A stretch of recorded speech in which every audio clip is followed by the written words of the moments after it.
Vamos a, con la ayuda de nuestro Padre Celestial, dar inicio al estudio donde todos vamos ¿a qué? Participar. Vamos a iniciar con una oración. Vamos a orar. Le vamos a pedir al Señor que nos dirija, que esté con nosotros en cada una de las cosas que hacemos. Oremos. Bondadoso Padre Celestial, reclamamos, Señor, que por favor recibas nuestra plegaria y que nos envíes el Espíritu de tu Hijo, para que en esta mañana esté con nosotros, que tus santos ángeles nos guarden, que tu Espíritu nos llene de sabiduría, entendimiento, y que podamos todos nosotros, Señor, participar de tu palabra. Pero más que eso, Señor, que tu palabra se pueda encarnar en nuestras vidas. Lo rogamos en Jesús. Amén. Bueno, mis hermanos, ¿cuál es el tema para el día de hoy? Carácter cristiano. El carácter cristiano. Vamos a empezar a participar. ¿Cómo definirían ustedes esa palabra? Carácter. Esas dos palabras, carácter cristiano. ¿Cómo, hermano? El ser. Miren cómo lo define el diccionario. Definición de carácter: conjunto de rasgos, cualidades o circunstancias que indican la naturaleza propia de una cosa o la naturaleza o la manera de pensar y actuar de una persona. Oiga, noten que la manera de qué, de pensar y de qué, de actuar de una persona o una colectividad por lo que se distinguen por la que se distinguen de los demás. Así que cuando hablamos de carácter estamos hablando de la naturaleza de una persona, por ejemplo, y esa naturaleza se expresa en cómo piensa y cómo ¿qué? Actúa. ¿Sí o no? ¿Cómo piensa y cómo ¿qué? Actúa. Porque finalmente nosotros actuamos de la misma manera que ¿qué? Que pensamos. Y ¿es eso lo que lo distingue de quién? De los demás. Eso es lo que sería carácter, la definición de carácter. Pero acá estamos hablando no solamente de carácter, sino del carácter de un cristiano. Ahora, si esto, el carácter es la naturaleza expresada en pensamientos y acciones en una persona, y eso es lo que hace que lo distinga, ¿qué sería entonces un carácter cristiano? ¿Qué se vería reflejado en una persona cristiana? Los pensamientos y las acciones ¿de quién? Entonces miren qué interesante esto. Ahora vamos a mirar un pasaje que es muy conocido por todos, está en Gálatas, pero yo quisiera que, a ver, ¿quién lo desea leer? Gálatas 5. Y vamos a leer el versículo 22 al 24.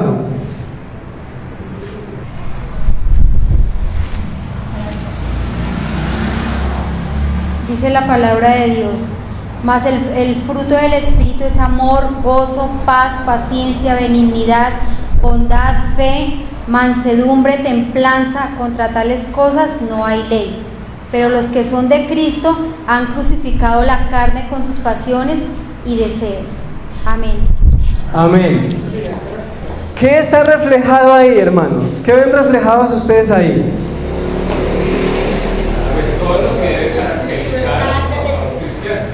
¿Qué son esos frutos? ¿De quién son esos frutos que hay ahí? Del Espíritu, ¿cierto? Dice que son los frutos del Espíritu. ¿Y esos frutos del Espíritu qué es lo que manifiestan? ¿Qué manifiestan?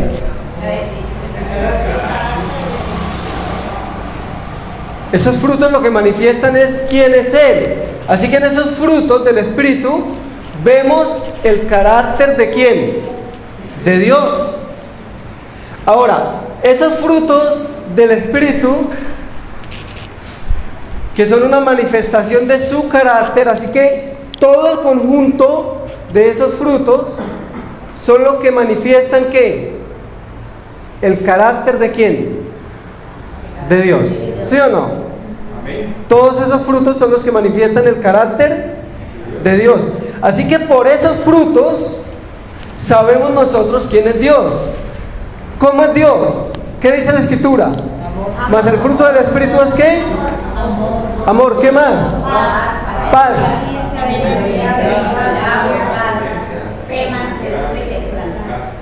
¿Sabían ustedes que Dios tiene fe? ¿Sí sabían que tiene fe? Sí,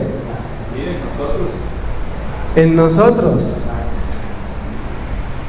Lo que movió a Dios al dar a su Hijo por nosotros fue que creyó en lo que no se ve en el hombre, en seres destruidos. La fe de Dios. A mí me habían enseñado que el padre de la fe era Abraham, pero después de estudiar la Escritura me di cuenta que era mentira. Me di cuenta que el padre de la fe es Dios y Abraham es solamente un símbolo. Dice que esos frutos del carácter de Dios deben ser de Dios, ¿o de quién deben ser también? De nosotros. Deben estar en nosotros, ¿sí o no? Claro, son del Padre y del Hijo, ¿cierto? A mí me llama la atención lo que termina diciendo la Escritura en Gálatas 5:24. Dice que los que son de Cristo han ¿qué? Crucificado la carne. A ver, hermano, ¿quién quisiera venir a dar o desde allá dar una apreciación de qué sería crucificar la carne? Vamos acá, vamos a dar hacer una apreciación de lo que es crucificar la carne, como lo hizo Jesús, como el verbo, la acción. Bueno, hermanos, muy buenos días para todos. Qué gozo poder estar aquí con ustedes. Y yo les vengo comentando, hermanos, que estoy muy interesado en estudiar sobre el régimen alimentario. Entonces, ¿por qué hablo de esto en estos momentos? Porque quienes estén escuchando debemos entender que nuestra alimentación no debe ser como nosotros queramos, como nuestro cuerpo nos lo demande, sino como Dios quiere que sea.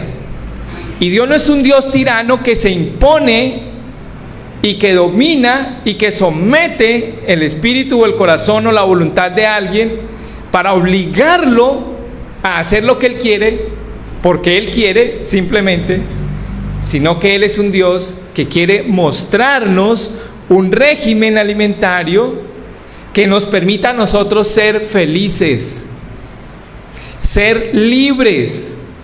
Entonces, por ejemplo, lo que hablaba el hermano Henry acerca de lo que es someter el cuerpo, ¿sí?, a la voluntad de Cristo, pues yo entiendo esto sencillamente, que si nosotros queremos ser felices desde ya, si queremos ser libres desde ya, debemos de dejar de pensar en lo que nosotros anhelamos, en lo que nosotros queremos, en lo que nos deleitamos, y nosotros debemos pensar en lo que Dios nos propone para que nosotros seamos felices y lleguemos a ser como Él es, el Dios del amor, el Dios de la libertad, el Dios de la paz, el Dios del gozo. Que nosotros, teniendo estos atributos que nos muestra el libro de Gálatas en su capítulo 5, ahí nosotros le mostremos a los demás quiénes somos, cuál es nuestra filosofía. Amén, amén, qué bueno. Ahora, vean algo interesante. Dice que los que son de Cristo han crucificado ¿la qué? La carne. Pero ¿cómo se puede hacer eso? Bueno, Romanos capítulo 8, versículo 8 al 10 nos dice algo muy, pero muy interesante. Si alguno no tiene el Espíritu de Cristo, no es de Él. ¿Qué se necesita para poder dar los frutos del Espíritu? Bueno, la Escritura nos dice que la única manera de poder tener gozo, paz, paciencia, bondad, benignidad, fe, templanza, mansedumbre, es tener el Espíritu de Cristo. Nadie va a tener esos frutos del Espíritu si no tiene al dueño de los frutos. Ahora es que entiendo yo por qué el Espíritu de profecía dice que el pueblo de Dios debería estar clamando por el Espíritu Santo. Porque es que necesitamos el Espíritu de Cristo. ¿Creen ustedes eso, hermanos? Con urgencia. No lo necesitamos de cualquier manera. Lo necesitamos como dice el salmista David: mi alma tiene sed de Dios, del Dios vivo. Yo podría venir aquí a hablar del carácter cristiano de manera formal, con formas, pero es que yo veo que se puede tener formas sin tener el carácter cristiano. Se pueden tomar las formas de la religión externa sin tener el Espíritu de Cristo. Pero para poder tener las acciones y los pensamientos que definen el carácter de un cristiano, se necesita el Espíritu de aquel que vivió, caminó y experimentó la mansedumbre, el amor, la paciencia y todo lo existente en Gálatas 5:22 al 24. ¿Sí o no? Si alguno no tiene el Espíritu de Cristo, no es de Él. Una expresión bastante fuerte, ¿sí o no, hermanos?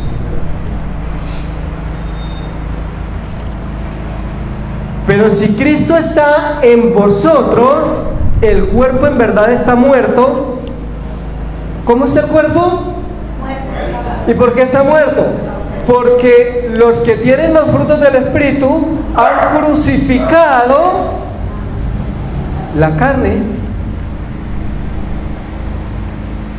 Ahora, ¿el que está muerto siente? ¿Qué pasa con un muerto? Nosotros somos especialistas en decir que los muertos nada saben, con Eclesiastés 9:5, ¿sí o no?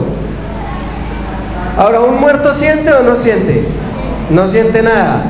Ahora, ¿qué pasa con un muerto al que ofenden? Hermano, si a un muerto lo ofenden, ¿qué hace el muerto? ¿Ustedes están entendiendo o no están entendiendo, hermanos? ¿Qué hace alguien? Mi esposa parece que no ha entendido. ¿Qué hace un muerto en Cristo que lo ofenden? ¿Qué hace un muerto en Cristo el que es ofendido? ¿Se resiente? ¿Responde con la carne? No siente nada. Por eso es que la Escritura lo define como muerto. Porque el que está muerto no siente nada, no lo afecta nada de lo que viene de afuera, hermanos. Esto es bastante fuerte para todos nosotros, ¿sí? Nosotros que nos ofendemos con nada. ¿Ah? Vivos. Y justificamos la ofensa. Y justificamos la ofensa. Dice la Escritura, dice: pero si Cristo está en vosotros, el cuerpo en verdad está muerto. Oiga, hermanos, tremendo eso. Eso es lo que la teología no ha enseñado ni aprendido hoy en día. No es que no me pueda explicar con teología. A causa del pecado, mas el Espíritu vive a causa de la justicia. Así que, hermanos, ¿qué haría un muerto cuando hablan de él? Si Freddy está muerto, si John Freddy está muerto, y resulta que escucha que un hermano habló mal de él, si John Freddy de verdad está muerto, ¿qué va a pasar con John Freddy? No va a pasar nada. La hermana dice, no pasa nada. ¿Por qué no pasa nada? Porque está muerto en Cristo. Y el que está muerto en Cristo, nada de lo exterior lo afecta. Es intocable. ¿Saben por qué? Porque cada respuesta externa de la carne, cada ataque de la carne externo, el que está muerto en Cristo solamente tiene una respuesta del Espíritu. No hay más. Eso es el carácter cristiano. ¿Será que nos hace falta o no? ¿Y en la familia? Vamos a seguir a ver porque esto se pone cada vez más interesante. Esto es lo que me gusta de la justificación por la fe, porque este es el segundo principio de la justificación por la fe, la justicia impartida, el Espíritu de Cristo. Y miren este pasaje, qué interesante, del Espíritu de profecía, carta 67 de 1902, página 44. Cristo es la fuente. Miren lo que tenemos que tener para salir a hacer la obra, para poder manejar nuestros hogares, para poder ser buenos padres, para poder ser misioneros. Cristo es la fuente desde la cual sus obreros deben recibir el aceite de la gracia. ¿Quién es la fuente del aceite? Cristo. ¿O es un tercer Dios? Aquí dice que es Cristo. Cristo es la fuente desde la cual sus obreros deben recibir el aceite de la gracia que les permite llevar adelante su obra. Y esta parte, miren hermanos, para que nosotros recibamos el mensaje de la deidad no necesitaríamos sino dos textos. Lo que pasa es que la tradición nos vuelve cerrados. No necesitaríamos sino Filipenses 2, 5 al 8 y esto que escribió, que reveló el Señor en el Espíritu de profecía. Escuchen lo que dice. Y aquí vamos a ver el carácter cristiano y los frutos del Espíritu. Hablando de Cristo dice, se vació de su gloria para llenar a sus creyentes con su Espíritu. Ahora pregunto yo, ¿de cuál gloria es que dice la Escritura que Jesús se vació para podernos la dar a nosotros? ¿De cuál gloria se vació?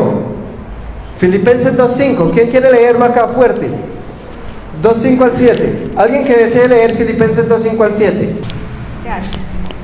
Haya pues en vosotros este sentir que hubo también en Cristo Jesús, el cual siendo en forma de Dios, no estimó el ser igual a Dios como cosa que aferrarse, sino que se despojó a sí mismo, tomando forma de siervo, hecho semejante a los hombres. 7. Qué hermoso, la Escritura me dice que Jesús antes de venir a encarnarse como hombre se vació de su ¿qué? ¿A quién le entregó su gloria, su divinidad? ¿Para qué? Para que usted y yo podamos tener un carácter cristiano. Y después que subió y se sentó en el santuario celestial, ahora Jesús empieza a impartirnos su propia vida, su propio espíritu, su propio carácter. Y por eso es que Gálatas dice que ese carácter tiene unos frutos. Y cada uno de nosotros tenemos que mirar qué tan lejos estamos de esos frutos. Porque si estamos lejos de esos frutos y no los hemos empezado a experimentar, es porque ciertamente el Espíritu de Cristo no está en nosotros. ¿Sí o no? ¿O le podemos dar otra definición a eso? No existe. Hermoso pasaje. Y me llama la atención que la palabra inspirada dice: Cristo es la fuente desde la cual sus obreros deben recibir el aceite de la gracia. El aceite. Su espíritu. que les permite llevar adelante su obra. Se vació. Dice que Cristo se vació de lo que Él es, de lo que Él era, antes de encarnarse. Se vació de su gloria para llenar a sus creyentes con su... ¿Cuál era el propósito de vaciarse de la gloria? Que nosotros fuéramos llenos. Por eso fue que Él dijo, a ustedes les conviene que yo, porque si yo no me voy al Consolador, era necesario que Jesús subiera y retomara la plenitud de su divinidad, porque ahora nos la iba a impartir a nosotros para que podamos desarrollar un carácter cristiano y dar los frutos del Espíritu. Se vació de su gloria para llenar a sus creyentes con su Espíritu, lo que les daría poder y ¿qué? Hermanos, necesitamos con urgencia clamar por el Espíritu de Cristo. Todos los días le clamo al Señor, porque a menos que tengamos ese Espíritu, vamos a ser derrotados todos los días en el apetito, vamos a ser derrotados en el hogar, vamos a ser derrotados en la obra misionera, vamos a ser derrotados cuando vamos a dar un estudio bíblico, vamos a ser fracasos del diablo, con pura teología.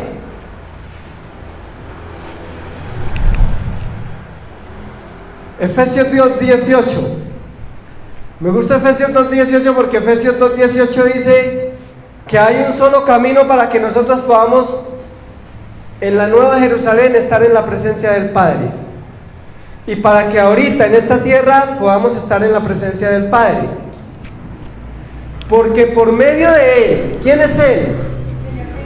Jesús. Los unos y los otros. ¿Ustedes saben de quién habla Pablo ahí cuando dice los unos y los otros?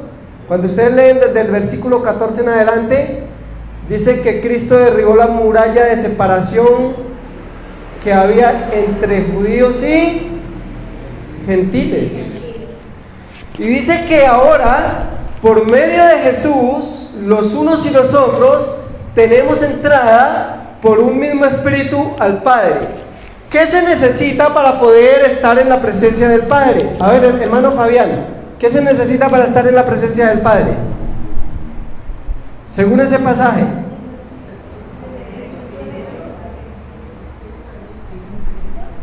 Dice que hay algo que necesitamos nosotros para poder ascender a la presencia del Padre, y es tener ¿qué? ¿Cuál espíritu? O sea que si usted y yo no tenemos el Espíritu de Cristo, que son los que es el carácter de Él, no vamos a poder estar en la presencia de ¿quién? ¿Saben por qué? Porque Dios solamente nos reconoce como hijos cuando tenemos el Espíritu de su Hijo. Él no puede reconocer como hijo a nadie que no tiene el Espíritu de su Hijo. Hermanos, yo quisiera decirles algo.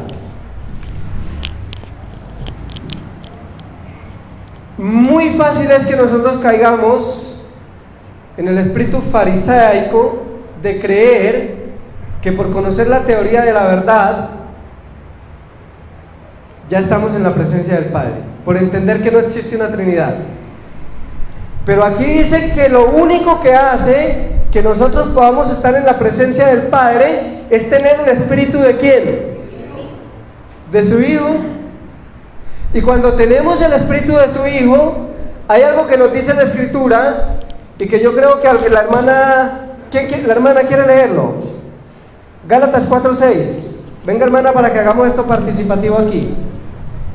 Cuando tenemos el Espíritu de su Hijo, que es el único que nos da entrada en la presencia del Padre, la Escritura dice que hay algo que Dios hace en nosotros y que el mismo Espíritu de Cristo clama en nosotros. Dice la palabra Gálatas 4:6. Ahora, como ustedes son sus hijos, Dios ha enviado el Espíritu de su Hijo a vivir en ustedes. Por eso, cuando oramos a Dios, el Espíritu nos permite llamarlo papá, querido papá. ¿Qué versión? ¿Usted podría repetirlo, hermano? Léalo de nuevo. Bien fuerte, hermana. Ahora, Como ustedes son sus hijos, Dios ha enviado el Espíritu de su Hijo a vivir en ustedes. Por eso, cuando oramos a Dios, el Espíritu nos permite llamarlo papá, querido papá. Papito, dice otras versiones. Así que solamente Dios adopta como hijo suyo a aquel que ha recibido las arras del Espíritu y que en el transcurso de su vida sigue caminando y aferrándose a Jesús y recibiendo la porción del Espíritu todos los días. Y ese mismo Espíritu que vive en el creyente dice que clama papito. Qué hermoso, ¿no? ¿No desean ustedes eso, hermanos? Yo lo deseo con todas las fuerzas de mi corazón. Esto es muy interesante, hermanos. Y bueno, yo quisiera que en el día de hoy nosotros hiciéramos un análisis serio de todo esto, porque no podemos seguir creyendo que el Evangelio es una teoría. No podemos seguir creyendo que el Evangelio es una teoría. En este mensaje de la deidad, que no sé por qué se le llama así, porque finalmente esto es el Evangelio puro de las Escrituras, desde Génesis hasta el Apocalipsis, ¿sí o no? Es el Evangelio eterno del que habla Apocalipsis 14, 6 al 7, que debía ser predicado por toda la tierra, a toda nación, tribu, lengua y pueblo. Existe el peligro de que nosotros creamos, hermanos, que es la teoría de la verdad la que nos pone en armonía con el Padre y que nos abre el camino al Padre. Pero aquí no dice eso. Aquí dice que es el Espíritu de Cristo viviendo en el creyente lo que le da entrada a la presencia del Padre. Amén. ¿Ustedes saben qué es eso, hermanos? Eso es entender. Ahora es que vamos a entender nosotros porque es que somos una iglesia, a ver, me perdonan la expresión, tan mediocre. Oramos por los enfermos y en lugar de sanarse se mueren a veces. ¿Saben por qué pasa eso? Porque el Espíritu de Cristo no está plenamente en nosotros. Porque cuando el Espíritu de Cristo vive en un ser humano, el Padre lo escucha de la misma manera como escuchaba a su Hijo. ¿Recuerdan lo que pasó con Jesús cuando llegó a la tumba de Lázaro? ¿Sí recuerdan? ¿Y qué dijo Jesús cuando oró? Yo sé que tú me escuchas. Pero esto que hago, no lo hago porque no crea que me escuchas y que me va a responder, sino por causa de los que ¿qué? De los que oyen.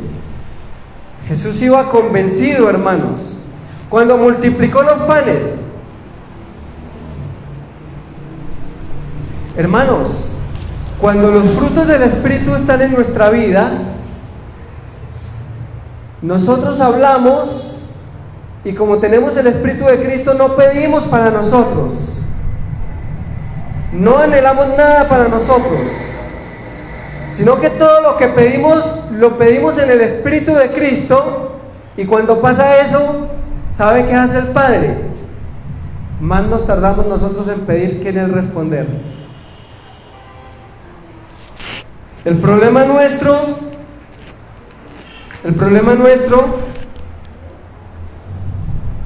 es que nosotros vivimos para nosotros mismos. Y todo lo que pedimos casi siempre gira alrededor de nuestro egoísta corazón. No pedimos para ayudar a otros, no pedimos para servir a otros, no pedimos para beneficio de otros, pedimos para nosotros, vivimos para nosotros. Y quiero decirles algo, hermanos. Nadie que viva para sí mismo puede entrar en el reino de los cielos. Nadie. En el cielo solamente van a entrar muertos. Solamente van a entrar muertos. ¿Qué dice la Escritura? Que el que está en Cristo, ¿cómo está? Al cielo solamente van a entrar muertos. A la Nueva Jerusalén solamente van a entrar muertos a la carne. ¿Y sabe por qué están muertos? Porque la han crucificado.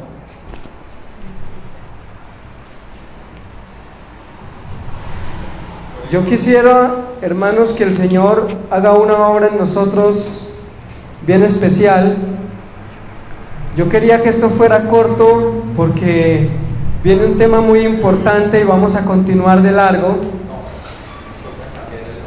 Bueno, vamos a cerrar acá para los que están en Facebook y vamos a dar inicio a un tema muy importante que está en mucha relación con lo que hemos estudiado hoy. Pero antes de cerrar, quisiera que pudiéramos colocarnos de rodillas de a dos personas y pudiéramos clamar para que Dios en nuestros hogares, con nuestros hijos, con nuestras esposas, con nuestros hermanos de iglesia, con todos, que nos permita experimentar el Espíritu de Cristo para que podamos ser una influencia poderosa en medio de un mundo que se está perdiendo. Hermanos, nunca nosotros vamos a sentir necesidad de hacer obra misionera mientras estemos viviendo para nosotros mismos, porque siempre que estamos viviendo para nosotros mismos, lo primero es mi yo. Yo estoy primero, las cosas mías están primero, los trapos que me pongo están primero, las cosas que utilizo en la casa están primero, todo está primero, y Jesús es lo último. Y yo me doy de cuenta que para Jesús lo primero fuimos nosotros, porque la Escritura dice que no estimó el ser igual a Dios. Para Dios nosotros somos lo primero en todo. Hermano John Freddy. Solamente, hermanos, para complementar algo que de pronto algunos de los que nos puedan estar escuchando tal vez puedan confundirse.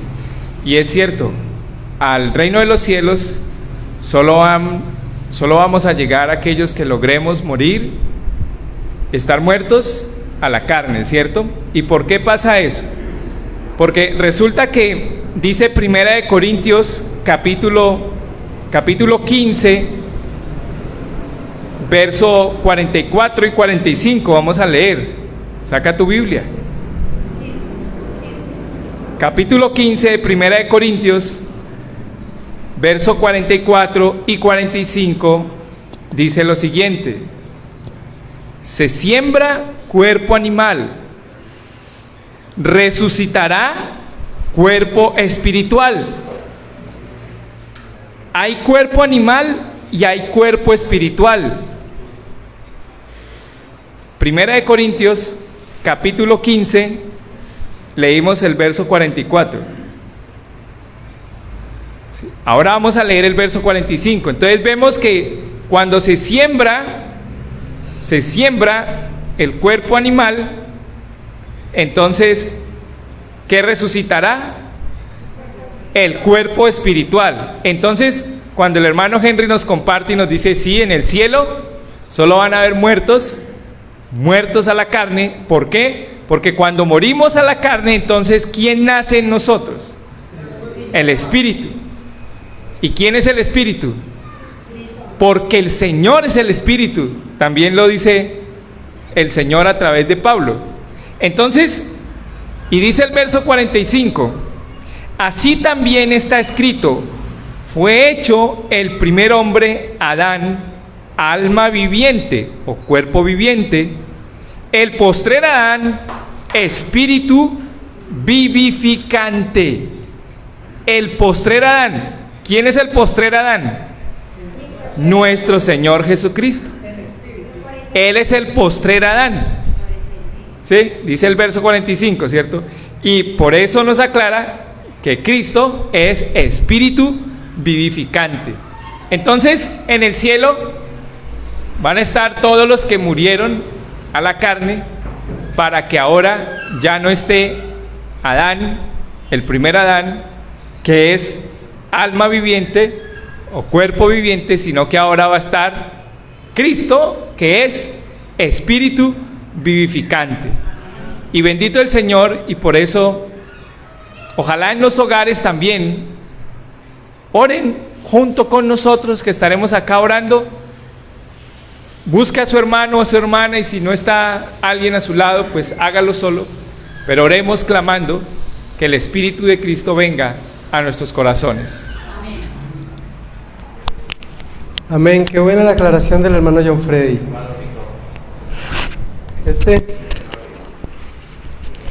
Vamos a colocarnos de rodillas, de dos en dos, y vamos a clamar para que el Señor nos dé su Espíritu.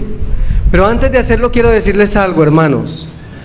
Ningún arrogante, ningún orgulloso puede recibir el Espíritu. Por eso es importante que si en la casa, en nuestros hogares, en un momento nos equivocamos, tengamos la capacidad de humillarnos y decir: perdón, me equivoqué. Porque el Espíritu de Dios solamente va a entrar en un corazón que acepta que se ha equivocado. Que el Señor nos ayude. Vamos a orar. Oremos, mis hermanos. Bendito Padre Celestial, estamos delante de ti, Señor, como personas que necesitan ser vaciadas, Señor, totalmente de la carne, en todos los aspectos de nuestra vida. Necesitamos, Padre, ser reengendrados en una nueva naturaleza, la naturaleza divina, la naturaleza de Cristo. Padre, te suplicamos que nos envíes el Espíritu de tu Hijo. Necesitamos la influencia poderosa del Espíritu de tu Hijo para poder ser buenos padres, hijos, esposos, vecinos, hermanos de iglesia, misioneros, trabajadores. Padre, necesitamos tu Espíritu para cada transacción de la vida cotidiana. Ayúdanos. Nos sentimos impotentes, Señor, frente a un mundo que está en total contradicción con los principios del cielo. Solamente podemos ser sostenidos por tu poderoso Espíritu, Señor. Ayúdanos. Bendícenos, Señor, para que a través de tu Espíritu aprendamos a tratar a cada ser humano que se relaciona con nosotros, Señor, en el círculo de la familia, la iglesia y la sociedad. No nos abandones. Derrama tu Espíritu sobre nosotros, porque estamos sedientos de Él, hambrientos de Él. Lo queremos en nuestras vidas, Señor, hasta rebosar. En el poderoso nombre de Jesús lo pedimos, y por sus méritos en la cruz del Calvario. Amén. Amén.